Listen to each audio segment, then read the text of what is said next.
पर्यटक एवं तीर्थ स्थलों के लिए लोकप्रिय बिहार प्रांत की पावन भूमि वैशाली नगर, जहां 2616 वर्ष पूर्व अवतरित हुए जैन धर्म के 24वें तीर्थंकर और वर्तमान शासन नायक भगवान महावीर स्वामी की जन्म स्थली के नाम से विश्व में सुशोभित है। इस तीर्थ पर अनेक प्राचीन जैन मंदिर स्थित है, जिस कारण ये तीर्थ संपूर्ण जैन समाज की आस्था का प्रमुख केंद्र माना जाता है। क्षेत्र पर यात्रियों के लिए भोजन एवं आवास की समुचित व्यवस्थाएं हैं। तीर्थ क्षेत्र के दर्शन कर अपने जीवन को सार्थक करें। बिहार के पटना से वैशाली की दूरी महज 70 किलोमीटर है, जहां बड़ी ही आसानी के साथ देश के कोने कोने से भक्त पहुंचकर प्रभु दर्शन का लाभ प्राप्त करते हैं। आप भी ऐसे अति प्राचीन तीर्थ का दर्शन वंदन कर स्वयं को धन्य करें।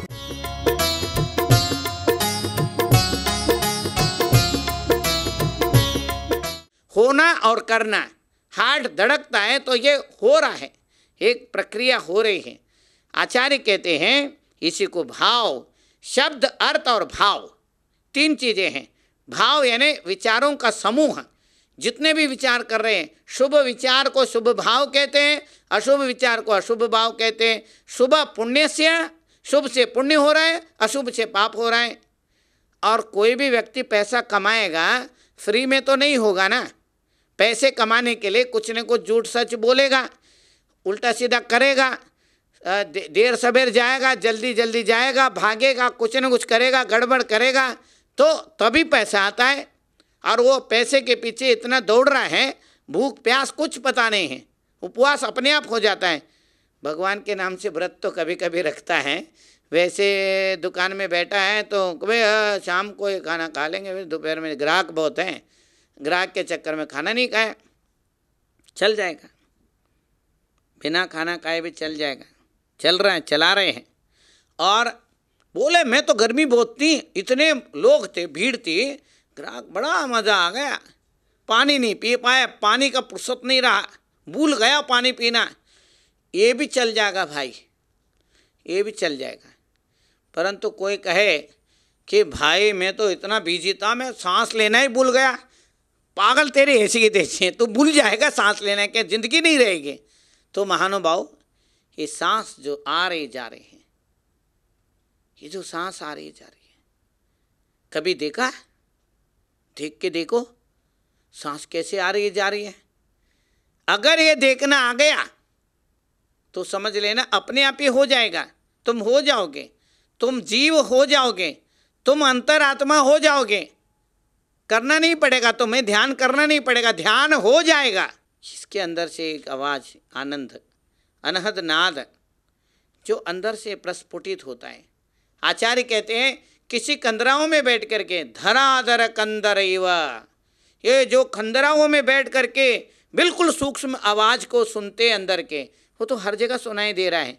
कंदरा पंदरा जाने की ज़रूरत नहीं है, जहाँ आदमी बैठा, क्योंकि सुख तो अंदर ही है ना, जंगल में जा करके नहीं है, या कहीं गुफा के अंदर घुस करके नहीं है। गुफा में बैठ करके करो तो बहुत आनंद है, शांति है, वो अलग से एक माहौल बन जाता है, वो अलग चीज़ है। परंतु वास्तव में जहाँ भी जाओगे तुम ही होंगे, तुमको ही आनंद मिलेगा। कि ये यहाँ पर कह रहे हैं आयुर्वृद्धि क्षयोत्कर्ष हेतु काल से निर्गमम, ये आयु बढ़ रहा है, घट रहा है, काल ये आ रहा है, जा रहा है, बड़ा हो रहा है, जीवन ऐसे ही निकल जा रहे हैं। जो धन को चाहने वाले हैं वो जीवन की गिनती नहीं करते हैं। जो भोजन को चाहने वाला है वो सांस की गिनती नहीं करता है, चलो मरने दो कोई बात नहीं, खाना मिलना चाहिए, खाओ, खा के मरो, पागल जो है। कि एक पंडित जी अपने बेटे को समझाते हैं, बड़ा सुंदर श्लोक है, भोजनम प्राप्य दुर्बुद्धे, वो बोल रहे हैं अभी मैं 2 दिन 2 घरों में यजमान के यहाँ भोजन करके आऊँ दक्षिणा लेकर के, अब मेरा पेट भर गया है। बच्चा बोल रहा है बड़े को, पंडित जी को, छोटा पंडित बोल रहा है बड़े पंडित अपने बाप को बोल रहे हैं कि मेरा पेट भर गया है। पर वो बोल रहा है हप, पंडित लोगों का काम है दक्षिणा लेने का, पागल, भोजन भोजन मिलता है क्या, प्रसाद है भाई ये। बोले कितना प्रसाद है, थोड़ा जो खाना था खा ले, पेट भर गया ना, प्रसाद क्या करेगा हैं। बोले नहीं अमृत होता है प्रसाद जो है, जा प्रसाद ले क्या। वो नहीं जा रहा था तो बड़े पंडित जी अपने बेटे को समझा रहे हैं। क्या समझाते हैं, भोजनम प्राप्य दुर्बुद्धे माँ प्राणेषु दयाम कुरु। भोजन अगर मिल गए तो इस प्राण में, इस जीवन में, इस जान को, इसमें दया मत करना है। झापड़ लगा के खा के आना, उसको समझा देना मन को, यह भी खाना है। भोजनम प्राप्य दुर्बुद्धे माँ प्राणेषु दयाम कुरु। भोजनम दुर्लभम लोके। भोजन जो है इस लोक में दुर्लभ है। इतना बढ़िया भोजन मिल जाए तो क्या बात है। अरे वो जो यजमान है बहुत बड़े आदमी है, बुला रहे हैं, ऐसे थोड़े ना होता है। भोजनम प्राप्य दुर्बुद्धे माँ प्राणेषु दयाम कुरु। भोजनम दुर्लभम लोके प्राणम तो जन्म जन्मनि। अरे ये प्राण तो, जीवन तो अगले जन्म में भी मिल जाएगा, भोजन पता नहीं मिले ना मिले। कहने का मतलब ये है, आचार्य पूज्यपाद स्वामी कह रहे हैं कि ये जो अपने धन है ये साधन है, और साध्य तो अपनी आत्मा की है, साधना करने की है, मार्ग मोक्ष मार्ग में चलने की है। और वो सब छोड़ करके पैसे के पीछे पड़ गए। छाया माया एक है, छाया माया एक है, गटे बड़े चिन्माही, इनके संगत जो लागे उन्हें कछु सुख नहीं। कि छाया और माया के संगत में जो लगे उसको कभी भी सुख मिलने वाला नहीं है। महानुभाव कि पैसे के पीछे जो पड़ गया, हाय पैसा, उसको हाय हाय हो गया, बाय बाय तक चलता रहेगा जब तक बाय बाय ना हो। तो महानुभाव कितनी सुंदर बात आचार्यों ने बताया। अपना कल्याण के लिए जो अपने आनंद लेना चाहता है उसको जो है अपने आयु का, अपने उम्र का, अपना ज्ञान का, अपना ध्यान का, हर क्षण को, हर वर्तमान को अपने लिए जिए, उसको जीना बोलते हैं। बोलते हैं जीवो और जीने दो। लोग सोचते ये जीना है, घर में चढ़ने का होता है वो जीना है। घर में जीने में चढ़ते हैं, जीना होता है ना, वो जीना है। पड़ा हुआ है, सब चढ़ रहे हैं उस पर है। तुम्हारे जिंदगी भी ऐसे ही हो जाएगी जीना। घर में चढ़ने वाला सीढ़ी जो है ना, जीना जो है, ऐसे ही जीना हो जाएगा, क्योंकि तुम्हारे सारे सब चढ़ रहे हैं, आगे बढ़ रहे हैं, और तुम तो वहीं खड़े हो। पैसा कमाओ, अब बच्चों को बढ़ाओ, भाई को बढ़ा दिया, उसको बढ़ा दिया, मैंने सारे बहनों का शादी कराया, फलाने भाई का शादी कराया, वो कराया, आज तुम्हें कौन पूछने आ रहा है भाई?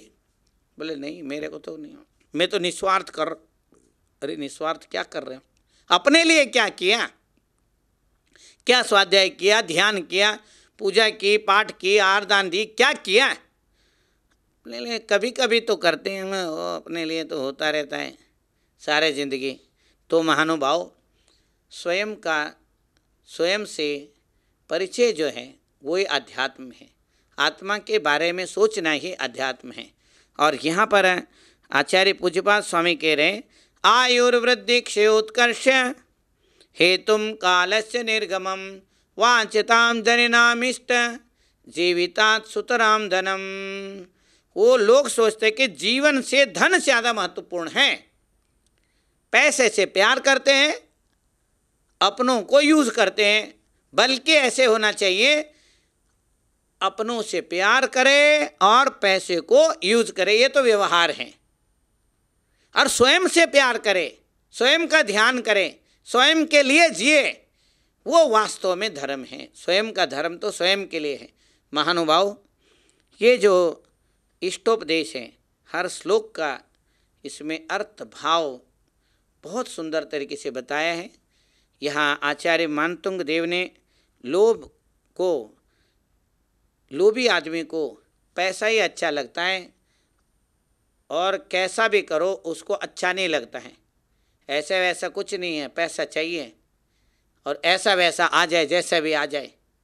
तो महानुभाव कि ये जो धन एक विनिमय का साधन बना, मोबाइल भी एक कांटेक्ट करने का साधन बना, परंतु आदमी उसके अंदर घुस करके स्वयं को भूल करके और दुखी हो रहा है, टेंशन में आ रहा है, और नाना तरीके के मानसिक बीमारियों में घिरा हुआ है।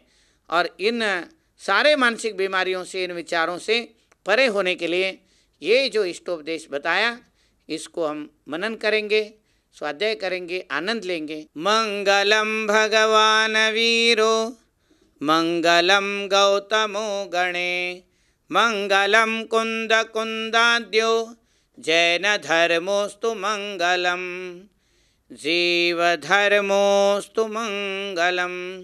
महानुभावों, आचार्य पूज्यपाद स्वामी द्वारा विरचित ये इष्टोपदेश ग्रंथ, जिसका हम लोग वाचना कर रहे हैं, प्रचना कर रहे हैं, अनुप्रेक्षा कर रहे हैं, आमनय कर रहे हैं, धर्मोपदेश कर रहे हैं, ये अंतिम जो स्वाध्याय की प्रक्रिया है धर्मोपदेश, उसका आनंद और उसका अमृत का रसास्वादन हम कर रहे हैं। और अब आचार्य पूज्यपाद स्वामी समाधि तंत्र और इष्टोपदेश में ये बहुत सुंदर बातें कहे हैं। और ये मन शुद्धि के लिए समाधि तंत्र और इष्टोपदेश, वचन शुद्धि के लिए जैनेन्द्र व्याकरण और काय शुद्धि के लिए आयुर्वेद का इन्होंने रचना की।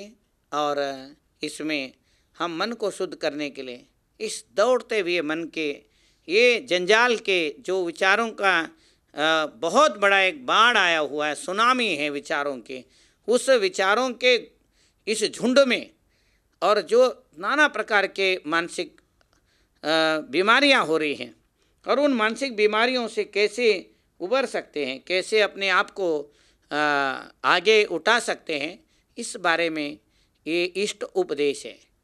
इसमें नाना प्रकार के दृष्टांतों के द्वारा श्लोक और सारे श्लोकों में इतना सुंदर सुंदर बातें आचार्य पूज्यपाद स्वामी कह रहे हैं। और आगे हम समझते इस बात को कि त्याग करने के लिए क्या क्या करता है, मैं त्याग करूँगा। तो उसमें आचार्य पूज्यपाद स्वामी कहते हैं जो शुद्ध तरीके से, अच्छे तरीके से, सही तरीके से, जो व्यवहार में एक मान्य तरीका है, उस तरीके से अगर व्यापार करते हैं तो उसमें कोई वो नहीं है। परंतु अनर्गल तरीके से हम कमाई करके अगर वो दान करेंगे, त्याग करेंगे, करते हैं तो उससे बढ़िया नहीं करना अच्छा है। ये बात आचार्य पूज्यपाद स्वामी कितने सुंदर तरीके से बता रहे हैं। त्यागाय श्रेयसे वित्तमवित्तं संचनोति यः स्वशरीर सपंकेन स्नासामिति विलंपति। क्या सुंदर बात बताया आचार्य पूज्यपाद स्वामी ने। अवित्तम, जो पैसे से रहित गरीब आदमी सोचता अगर मेरे पास 2 पैसा होता तो मैं क्या क्या नहीं करता। आचार्य पूज्यपाद स्वामी का क्या सुंदर विचार है। त्यागाय श्रेयसे वित्तम अवित्तम संचनोति यः।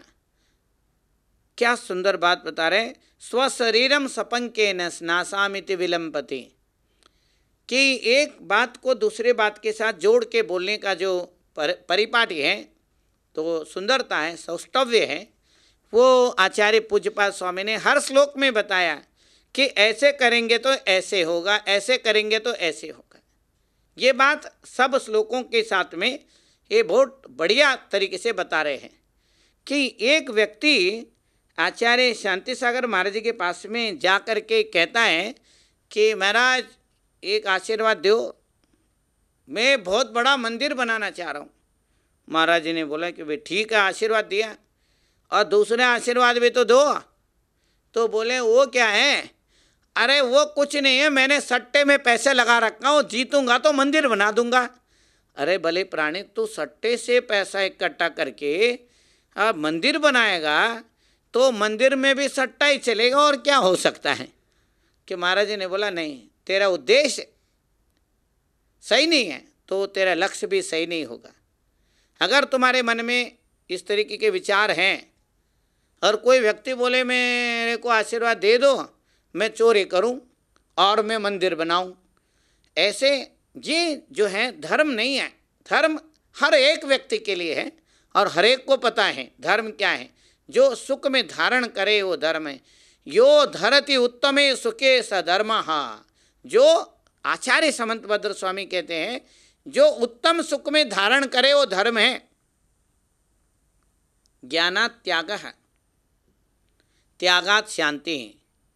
ज्ञान से त्याग होता है,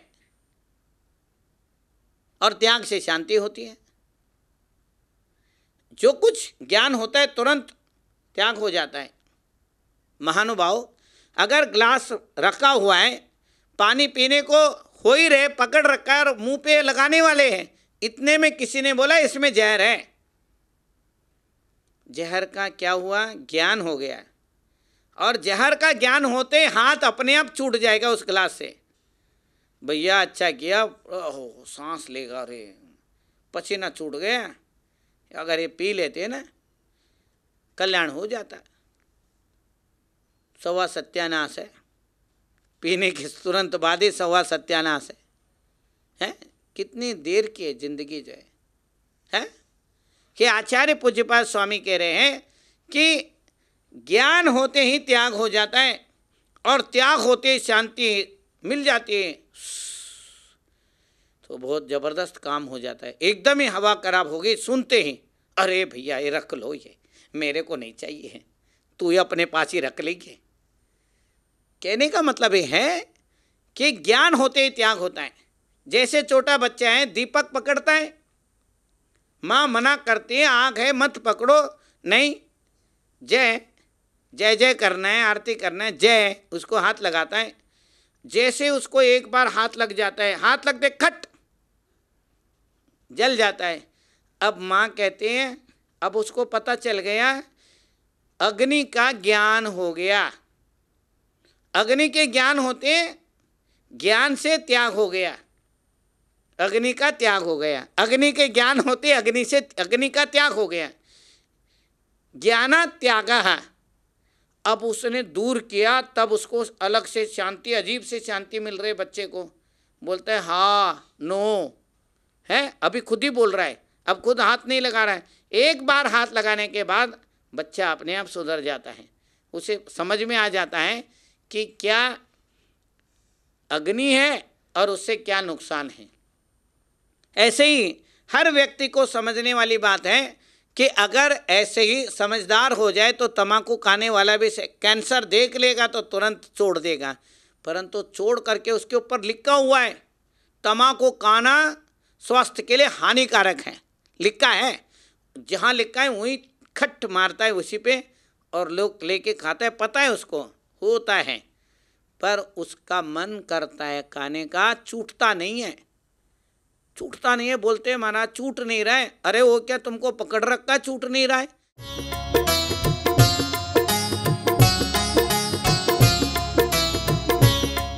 पर्यटक एवं तीर्थ स्थलों के लिए लोकप्रिय बिहार प्रांत की पावन भूमि वैशाली नगर, जहां 2616 वर्ष पूर्व अवतरित हुए जैन धर्म के 24वें तीर्थंकर और वर्तमान शासन नायक भगवान महावीर स्वामी की जन्म स्थली के नाम से विश्व में सुशोभित है। इस तीर्थ पर अनेक प्राचीन जैन मंदिर स्थित है, जिस कारण ये तीर्थ संपूर्ण जैन समाज की आस्था का प्रमुख केंद्र माना जाता है। क्षेत्र पर यात्रियों के लिए भोजन एवं आवास की समुचित व्यवस्थाएं हैं। तीर्थ क्षेत्र के दर्शन कर अपने जीवन को सार्थक करें। बिहार के पटना से वैशाली की दूरी महज 70 किलोमीटर है, जहां बड़ी ही आसानी के साथ देश के कोने कोने से भक्त पहुंचकर प्रभु दर्शन का लाभ प्राप्त करते हैं। आप भी ऐसे अति प्राचीन तीर्थ का दर्शन वंदन कर स्वयं को धन्य करें।